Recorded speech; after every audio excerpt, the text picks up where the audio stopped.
Skitzo was once a 1920s cartoon character. He had a bunch of shorts that appeared in the early US and movie theaters, but his cartoons were different. They were pure evil. The cartoons may start off normal, but do not let that cuteness fool you. The longer people watched these cartoons, the more disturbing and horrific it became. Whoever watched a full Skitzo the Bear cartoon, they would end up become insane, and then they would kill innocent bystanders or themselves. After realizing the trouble that Skitzo the Bear has caused with the public health, they decided to collect all the Skitzo cartoons and burn them. This destroyed Skitzo's history, reputation, and it ended up sending him to hell, and he still wanders in hell to this day. But he is actually in our real world right now, terrorizing others in his plushy form.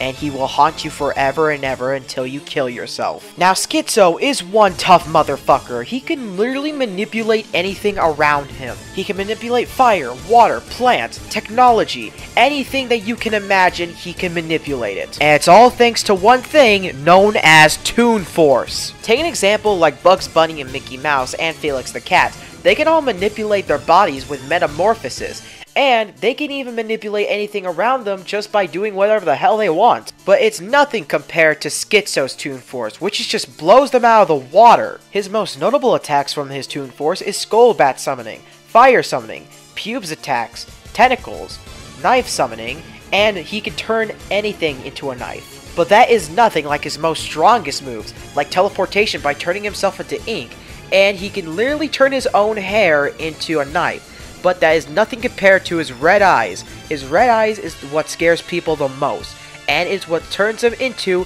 Killer Skitzo mode. Once his sanity drops to 0, that's when you know you're fucked. Because then he will take you to a screen-like static image, and then he'll murder you with his knife and sharp teeth and claws and eat you to death. And if that isn't enough for you, he can literally turn himself into a giant and murder you that way. That's how powerful this guy is. Skitzo has actually befriended Tails Doll, kill Mickey Mouse, Felix the Cat, and Popeye the Sailor Man, and even kill the pal himself, Mugman. And he does have one notable loss, losing to Cuphead, but let's be honest, he only really sent him back to hell. He didn't actually kill Skitzo the Bear. Now, this is the part where I usually bring up weaknesses, but he actually has no weaknesses. Skitzo the Bear is completely flawless in every way. He can just kill you no matter what. That's how strong he is. He has no limits, and he is not weak to anything. Overall, Skitzo the Bear is possibly the most strongest character that is based on 1930s cartoons, and he has no limits at all.